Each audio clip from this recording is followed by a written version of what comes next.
So the boy who lived, it's probably Harry Potter, or maybe Harry Potter is the killer. He's not. Let's read on. Mr. and Mrs. Dursley of number 4 Pivot Drive were proud to say that they were perfectly normal. Thank you very much.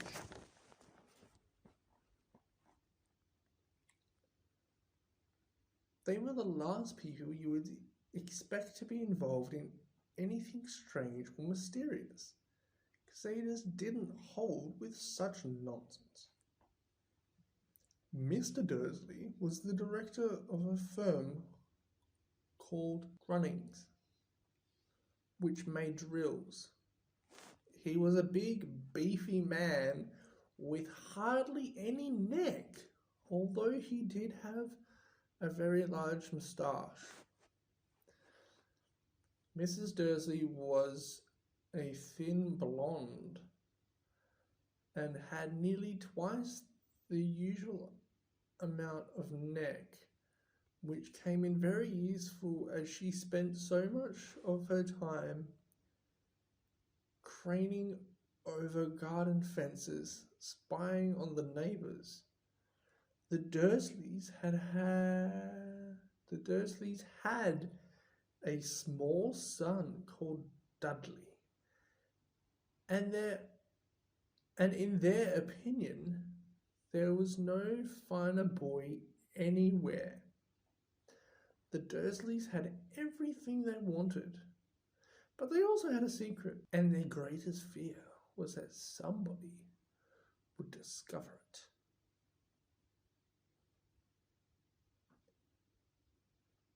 They didn't think they could bear it if anyone found out about the Potters.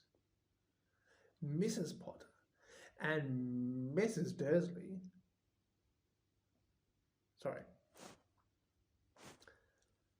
Mrs. Potter was Mrs. Dursley's sister, but they hadn't met for several years. In fact, Mrs. Dursley pretended she didn't have a sister because her sister and her good-for-nothing husband were as un-Dursleyish as it was possible to be. The Dursleys shuddered to think what the neighbours would say if the Potters arrived in their street. The Dursleys knew that the Potters had a small son too, but they had never seen him. This boy was another good reason for keeping the Potters away. They didn't want Dudley mixing with a child like that. When Mr. and Mrs. Dursley woke up on the dull grey Tuesday, our story starts. There was nothing about the cloudy sky outside to suggest that strange and mysterious things would soon be happening all over the country. Mr. Dursley hummed as he picked out his most boring tie for work, and Mrs. Dursley gossiped away happily as she wrestled a screaming Dudley into his high chair. None of them noticed a large, tawny owl flutter past the window. At 8:30, Dursley picked up his briefcase, pecked Mrs. Dursley on the cheek, and tried to kiss Dudley goodbye, but missed because Dudley was now having a tantrum and throwing his cereal at the walls. "Little tyke," colted Mr. Dursley as he left the house. He got into his car and backed out of number 4's drive. It was on the corner of the street that he noticed the first sign of something peculiar. A cat reading a map. For a second, Mr. Dursley didn't realize what he had seen. Then he jerked his head around to look again. There was a tabby cat standing on the corner of Privet Drive, but there wasn't a map in sight. What could he have been thinking of? It must have been a trick of the light. Mr. Dursley blinked and stared at the cat. It stared back. As Mr. Dursley drove around the corner and up the road, he watched the cat in his mirror. It was now reading the sign that said Privet Drive. No. Looking at the sign, cats couldn't read maps or signs. Mr. Dursley gave himself a little shake and put the cat out of his mind. As he drove towards town, he thought nothing except a large order of drills he was hoping to get that day. But on the edge of town, drills were driven out of his mind by something else. As he sat in the usual morning traffic jam, he couldn't help noticing that there seemed to be a lot of strangely dressed people about. People in cloaks. Mr. Dursley couldn't bear people who dressed in funny clothes. The get-ups you saw in young people. He supposed this was some stupid new fashion. He drummed his fingers on the steering wheel, and his eyes fell on a huddle of these weirdos standing quite close by. They were whispering excitedly together. Mr. Dursley was enraged to see that a couple of them weren't young at all. Why, that man had to be older than he was. And wearing an emerald green cloak? The nerve of him.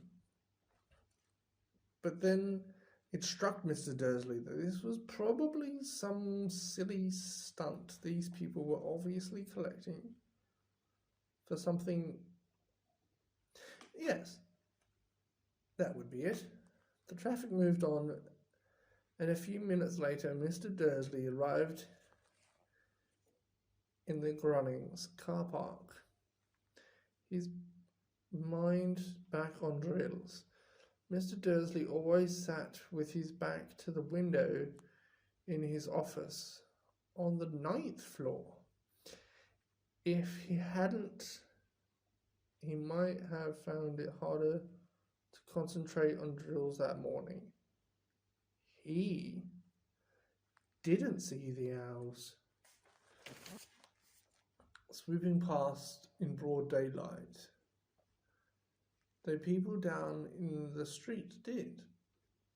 They pointed and gazed open-mouthed as owl after owl sped overhead.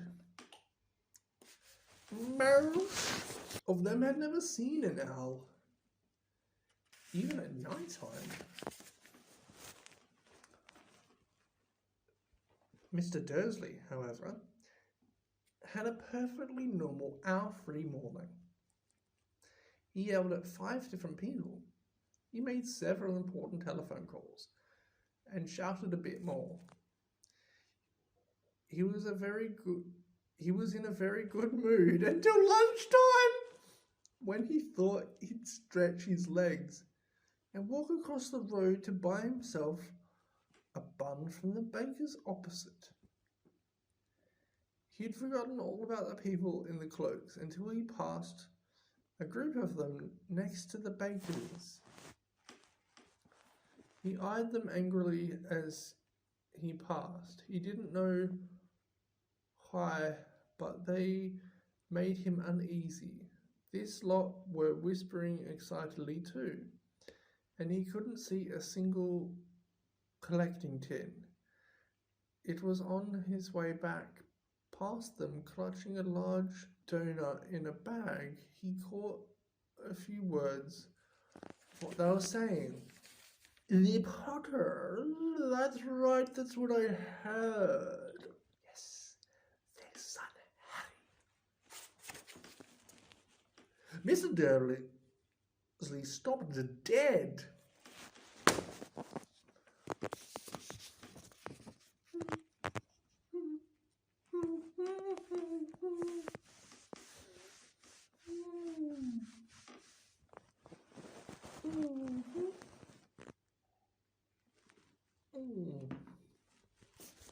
Oh. Fear flooded him. He looked back at the whisperers as if he wanted to say something to them, but thought better of it. He dashed back across the road, hurried up to his office, snapped at his secretary not to disturb him, seized his telephone, and had almost finished dialing his home number when he changed his mind. He put the receiver back down and stroked his mustache, thinking, no, he was being stupid. Potter wasn't such an unusual name. He was sure there were lots of people called Potter who had a son called Harry. Come to think of it, he wasn't even sure his nephew was called Harry. He'd never even seen the boy. It might have been Harry or Harold. There was no point in worrying Mrs. Dursley. She always got so upset at any mention of her sister. He didn't blame her if he'd had a sister like that. But all the same, as people wearing cloaks, he found it a lot harder to concentrate on drills that afternoon. When he left the building at 5 o'clock, he was still so worried that he walked straight into someone just outside the door. Sorry, he grunted as the tiny old man stumbled and almost fell. It was a few seconds before Mr. Dursley realized the man was wearing a violet cloak. He didn't seem at all upset at being almost knocked to the ground. On the contrary, his face split into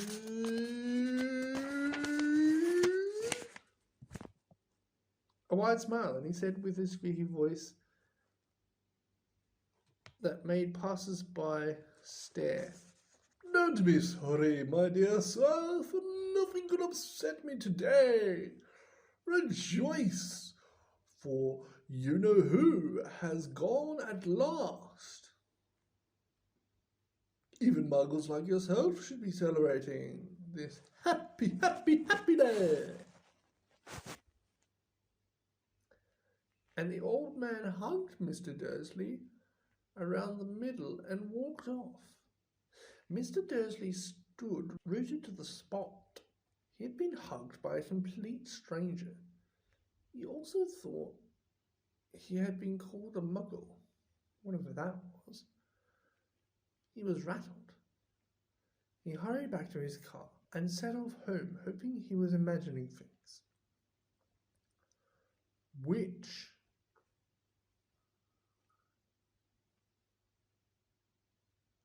he had never hoped before, because he didn't approve of imagination. As he pulled into the driveway of number 4, the first thing he saw,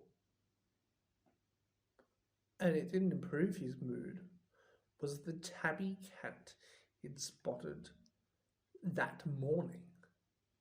It was sitting on the garden wall. He was sure it was the same one. It had the same markings around its eyes. "Shoo!" said Mr. Dursley loudly. The cat didn't move. gave him a stern look. Was this normal cat behaviour? Mr. Dursley wondered, trying to pull himself together.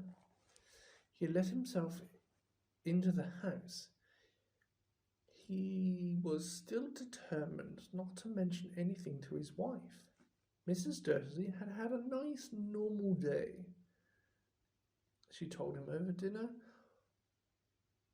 all about Mrs.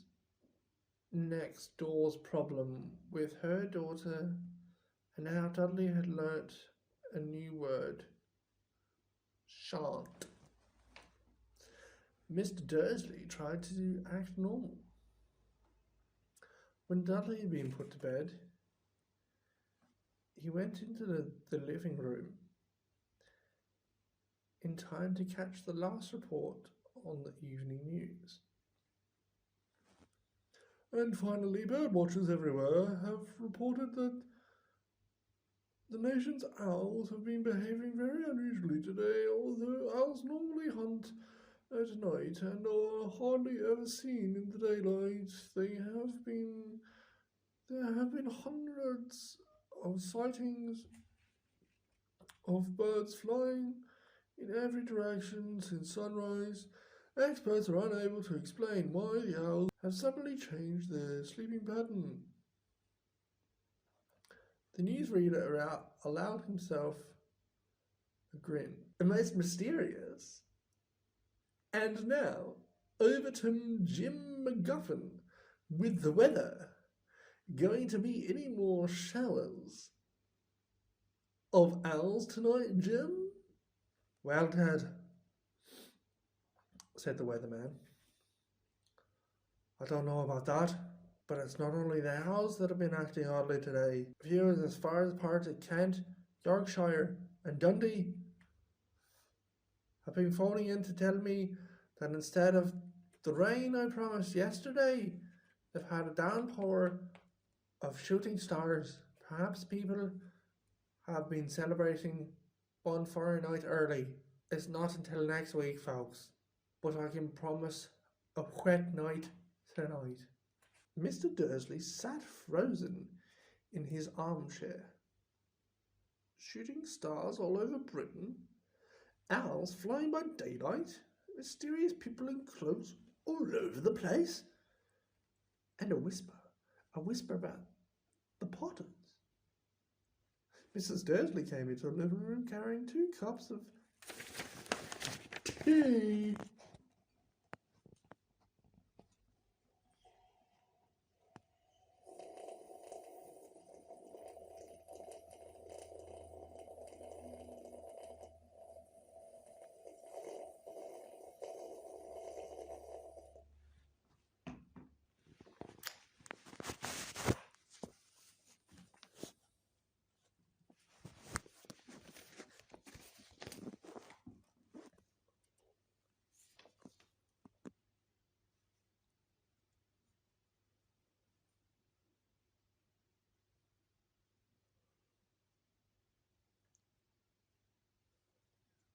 It was no good.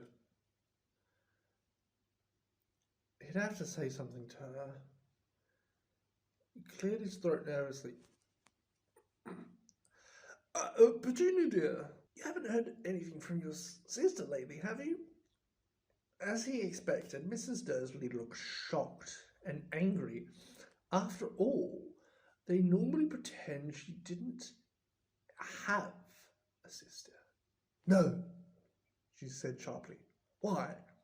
Funny stuff on the news, Mr. Dursley mumbled. Owls, shooting stars.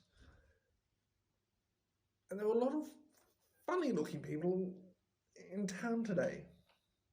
So? Snapped Mrs. Dursley. Well, I just thought maybe it was something to do with, her lot. Mrs. Dursley sipped her tea through pursed lips. Mr. Dursley wondered whether he dared tell her he heard the name Potter. He decided he didn't dare. Instead, he said, as casually as he could. There's he'd be about Dudley's age now, wouldn't he? I suppose so, said Mrs. Dursley stiffly. What was his name again? Howard, isn't it? Harry. Nasty common name, if you ask me. Oh, yes, said Mr. Dursley, his heart sinking horribly. Yes, I quite agree. He didn't say another word on the subject as they went upstairs to bed. While Mrs. Dursley was in the bathroom, Mr. Dursley crept to the bedroom window and peered down into the front garden. The cat was still there. It was staring down Privet Drive as though it was waiting for something. Was he imagining things? Could all this have been anything to do with the Potters? If it did, if it got that way, if it got out that they were related to a pair of... Well, he didn't think he could bear it. The Dursleys got into bed. Mrs. Dursley fell asleep quickly, but Mr. Dursley lay awake, turning it all over in his mind. His last comforting thought, before he fell asleep, was that even if the Potters were involved, there was no reason for them to come near him and Mrs. Dursley. The Potters knew very well what he and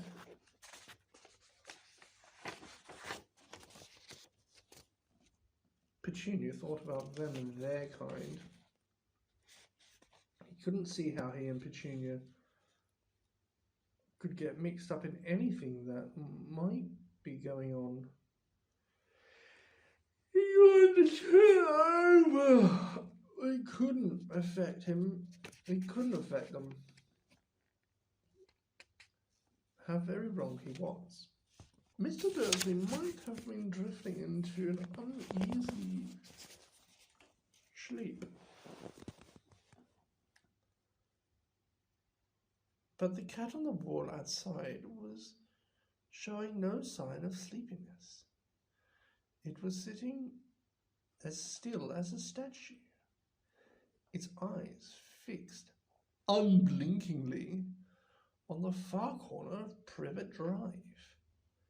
It didn't so much as quiver when a car door slammed in the next street, nor when 2 owls swooped overhead. In fact, it was nearly midnight before the cat moved at all. A man appeared on the corner the cat had been watching. Appeared so suddenly and silently you'd thought he'd just popped out of the ground. The cat's tail twitched as its eyes narrowed. Nothing like this man had ever been seen in Privet Drive. He was tall, thin, very old.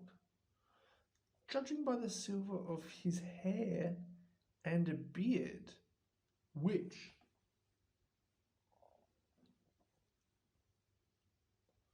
were both long enough to tuck into his belt,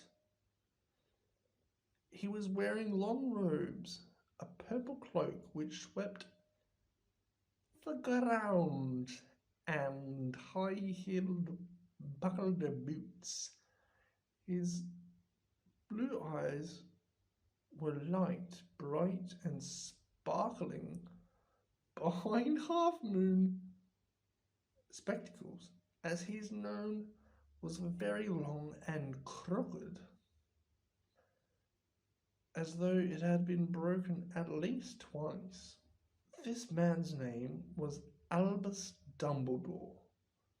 Albus Dumbledore didn't seem to realize that he had just arrived in a street where everything from his name to his boots was unwelcome. He was busy rummaging in his cloak looking for something. But he did seem to realize he was being watched, because he looked up suddenly at the cat, which was still staring at him from the other end of the street. For some reason, the sight of the cat seemed to amuse him. He chuckled and muttered, "I should have known."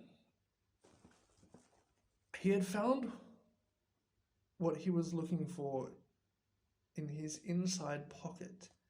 It seemed to be a silver cigarette lighter. He flicked it open and held it up in the air and clicked it. The nearest street lamp went out with a little pop. He clicked it again. The next street lamp flickered into darkness. 12 times he clicked the put-outer until the only light left in the whole street were two tiny pinpricks in the distance, which were the eyes of the cat watching him. If anyone looked out of their windows now, even beady-eyed Mrs. Dursley, they wouldn't be able to see anything that was happening on the pavement. Dumbledore slipped the put-outer back inside his cloak and set off down the street towards number 4, where he sat down on the wall next to the cat. He didn't look at it, but after a moment he spoke to it. "Fancy seeing you here, Professor McGonagall." He turned to smile at the tabby, but it had gone. Instead, he was smiling at a rather severe-looking woman who was wearing square glasses, exactly the shape of the markings the cat had around its eyes. She too was wearing a cloak, an emerald one. Her black hair was drawn into a tight bun. She looked distinctly ruffled. "How did you know it was me?" she asked. "My dear Professor, I have never seen a cat sit so stiffly. You'd be stiff too if you'd been sitting on a brick wall all day," said Professor McGonagall. "All day, when you could have been celebrating? I must have passed a dozen feasts and parties on my way here." Professor McGonagall sniffed angrily. "Oh yes, everyone's celebrating, all right," she said impatiently. "You'd think they'd been a bit more careful, but no, even the Muggles have noted something going on. It was on the news." She jerked her head back at the Dursleys' dark living room window. "I heard flocks of owls, shooting stars. Were they not completely stupid? They were bound to notice something shooting stars down in Kent. I'll bet that was Daedalus Diggle. He never had much sense. Can't blame them," said Dumbledore gently. "They've had precious little to celebrate for 11 years. "I know that," said Professor McGonagall irritably. But there's no reason to lose our heads. People are being downright careless out on the streets in broad daylight, not even dressed in Muggle clothes, swapping rumours." She threw a sharp sideways glance at Dumbledore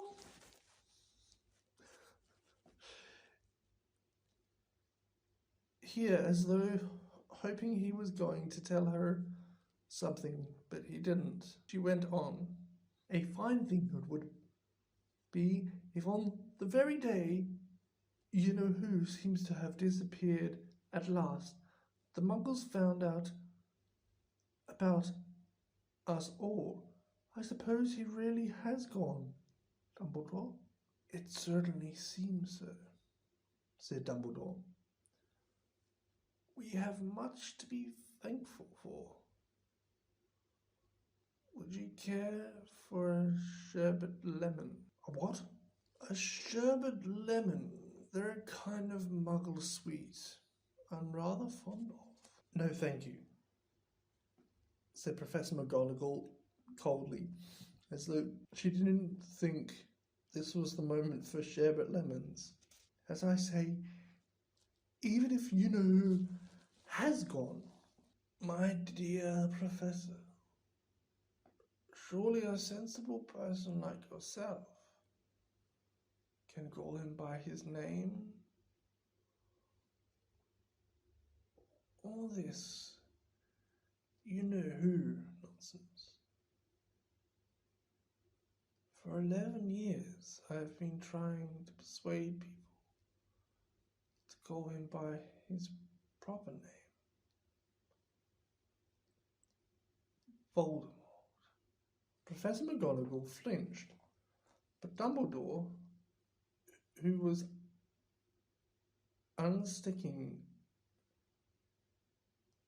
to sherbet lemons, seemed not to notice. It always gets so confusing. If we keep saying, you know who,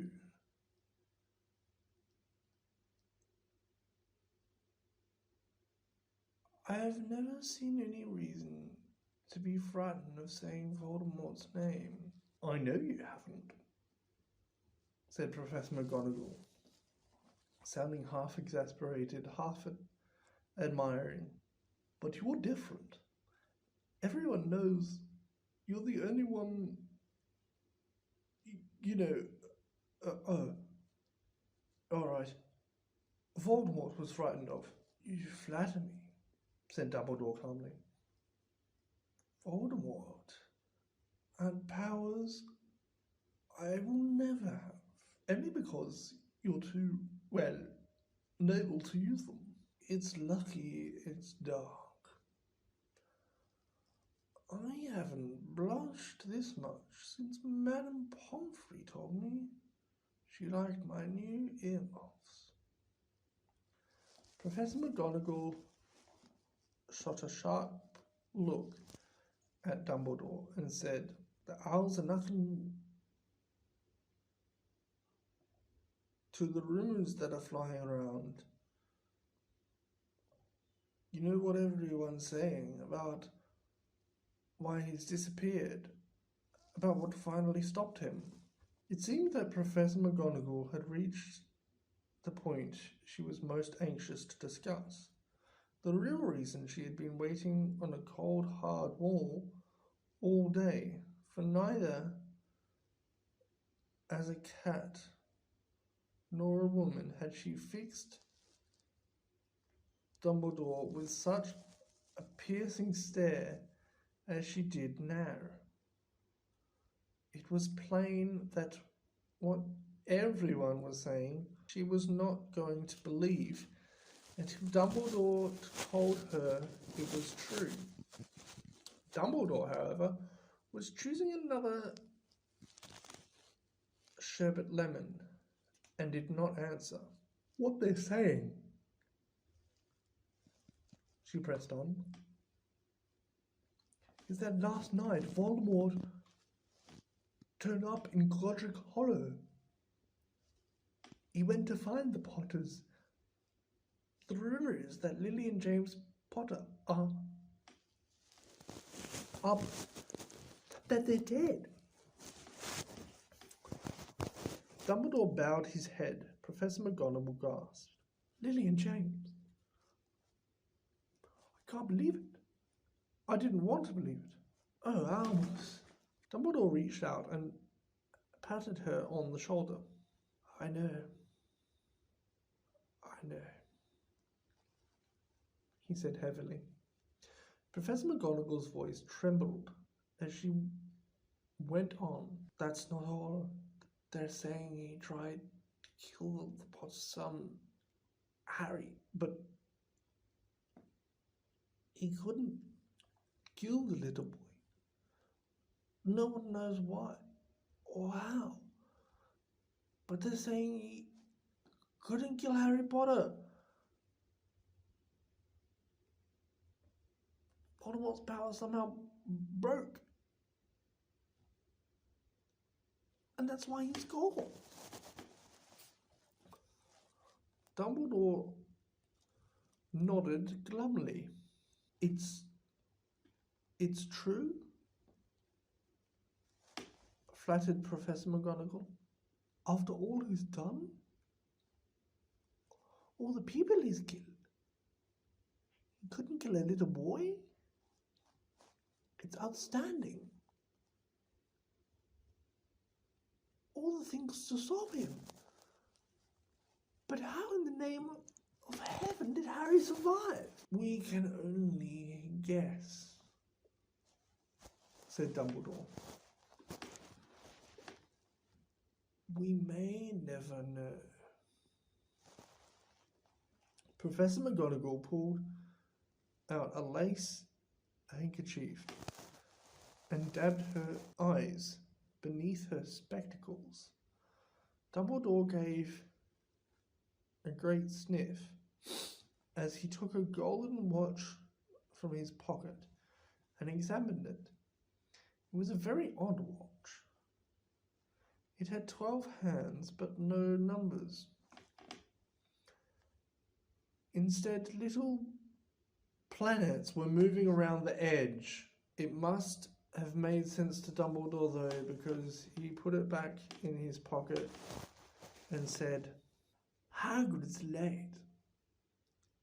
I suppose it was he who told you I'd be here. By the way. Yes, said Professor McGonagall. And I don't suppose you're going to tell me why you're here, of all places? I've come to bring Harry to his aunt and uncle. They're the only family he has left now. You can't mean the people who live here, cried Professor McGonagall, jumping to her feet and pointing at number 4. Dumbledore, you can't. I've been watching them all day. You couldn't find 2 people who are less like us. And they've got this son. I saw him kicking his mother all the way up the street, screaming for sweets. Harry Potter couldn't live here. It's the best place for him, said Dumbledore firmly. His aunt and uncle will be able to explain everything to him when he's older. I've written them a letter. A letter? Repeated Professor McGonagall faintly, sitting back down on the wall. Really, Dumbledore? You think you can explain all this in a letter? These people will never understand him. He'll be famous. A legend. I wouldn't be surprised if today was known as Harry Potter Day in the future. There will be books written about Harry.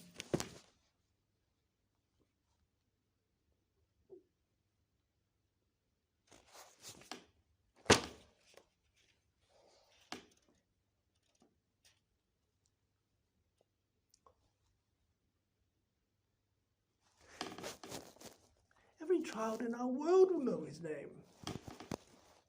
Exactly, said Dumbledore, looking very seriously over the top of his half-moon glasses. It would be enough to turn any boy's head famous before he could walk and talk.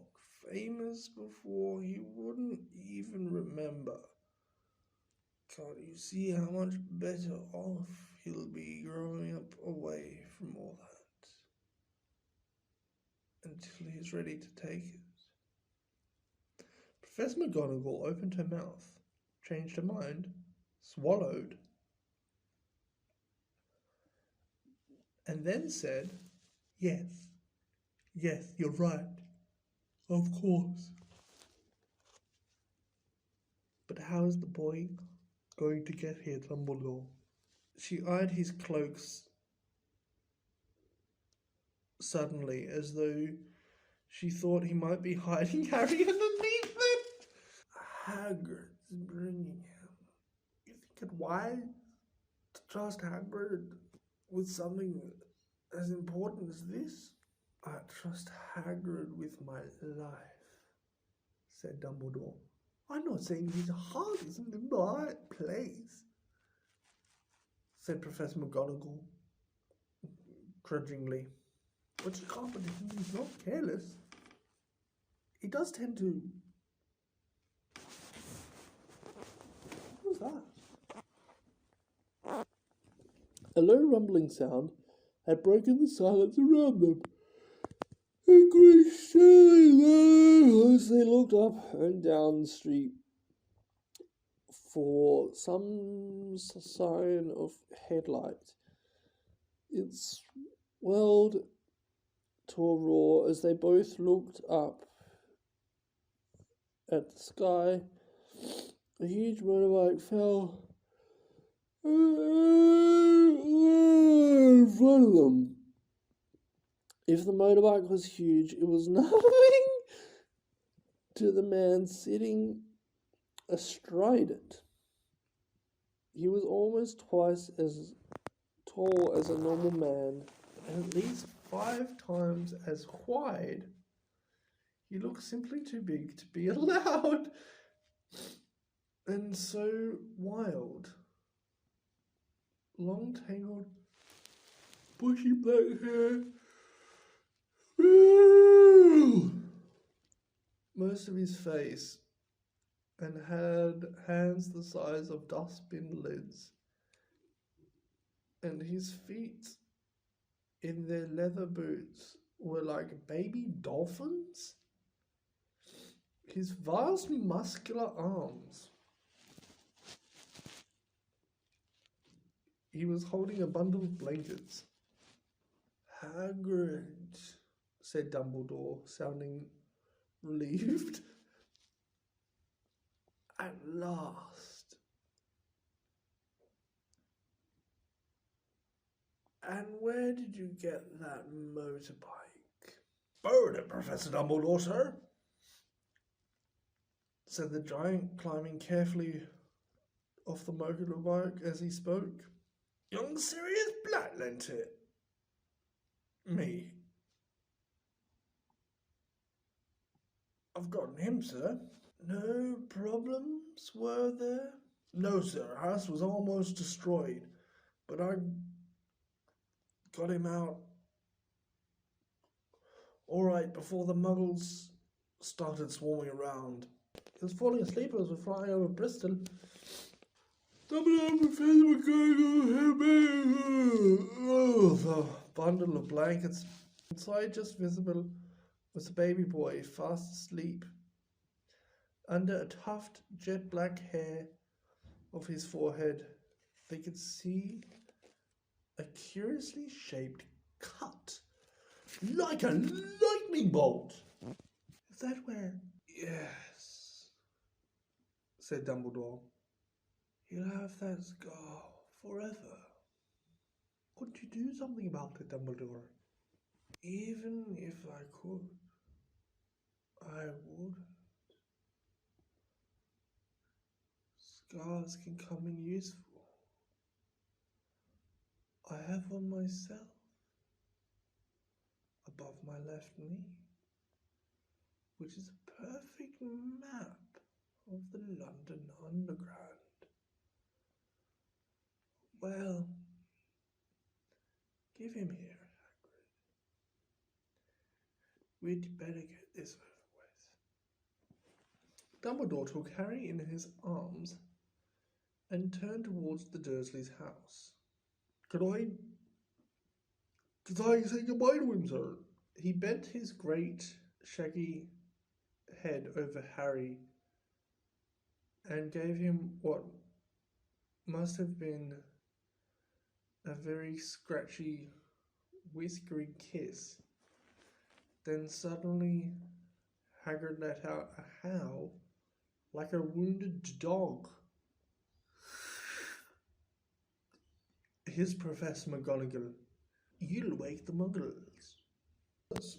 Sorry, sobbed Hagrid, taking out a large spotted handkerchief and burying his face in it. But I can't stand it. Lily and James dead, and poor little Harry. I have to live here with Muggles. Yes, it's all very sad, but get a grip on yourself, Hagrid, or you'll be found. Professor McGonagall whispered, patting Hagrid gingerly on the arm as Dumbledore stepped over the low garden wall and walked to the front door. He laid Harry gently on the doorstep, took a letter out of his cloak, tucked it inside Harry's blankets, and then came back to the other two. For a full minute, the three of them stood and looked at the little bundle. Hagrid's shoulders shook. Professor McGonagall blinked furiously, and the twinkling light that usually shone from Dumbledore's eyes seemed to have gone out. Well, said Dumbledore finally, that's that. No business staying here. We may as well go on and join the celebrations. Yeah, said Hagrid in a very muffled voice. I'd best get this bike away. Night, Professor McGonagall. Professor Dumbledore, sir. Wiping his streaming eyes on his jacket sleeve, Hagrid swung himself onto the motorbike, kicked the engine into life. With a roar, it rose into the air and off into the night. I shall see you soon, I expect, Professor McGonagall, said Dumbledore, nodding to her. Professor McGonagall blew her nose in reply. Dumbledore turned and walked back down the street on the corner. He stopped and took out the silver put-outer. He clicked it once, and 12 balls of light sped back to their street lamps, so Privet Drive glowed suddenly orange, and he could make out a tabby cat slinking around the corner at the other end of the street. He could just see the bundle of blankets on the step of number 4. Good luck, Harry, he murmured, and turned on his heel. With a swish of his cloak, he was gone. A breeze ruffled the neat hedges of Privet Drive, which lay silent and tidy under the inky sky, the very last place you would expect astonishing things to happen. Harry Potter rolled over in his blankets without waking up. One small hand closed on the letter beside him. slept on, not knowing he was special, not knowing he was famous, not knowing he would be woken in a few hours' time by Mrs. Dursley's screams as she opened the front door to put out the milk bottles, nor that he would spend the next few weeks being prodded and pinched by Cousin Dudley. He couldn't know that at this very moment people were meeting in secret all over the country, were holding up their glasses and saying in hushed voices, "To Harry Potter, the boy who lived." And that is where we get the name of the chapter. There you have it, ladies and gentlemen. And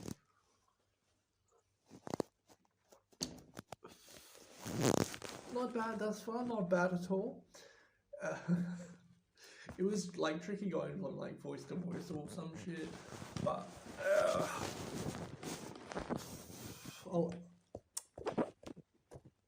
I mean, you know how it turned out, so we're good. But yeah, there were a few confusing things in there where it's like maybe J.K. Rowling didn't get quite the right verb or adjective or adverb to explain to me specifically what was going on. And there were a few things that I found different to the movie. I'm like, what? Like, okay, so an example, like if you heard my voice and, you know, change in the tone or whatever, or you saw me pause for a moment, like one of the reasons being, so one example of that was when McGonagall,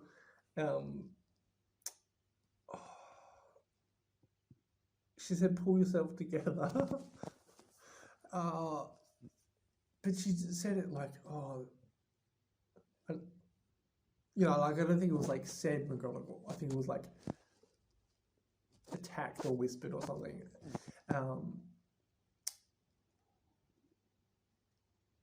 And I'm like, it's just, I don't know, like as I'm reading it live, it's just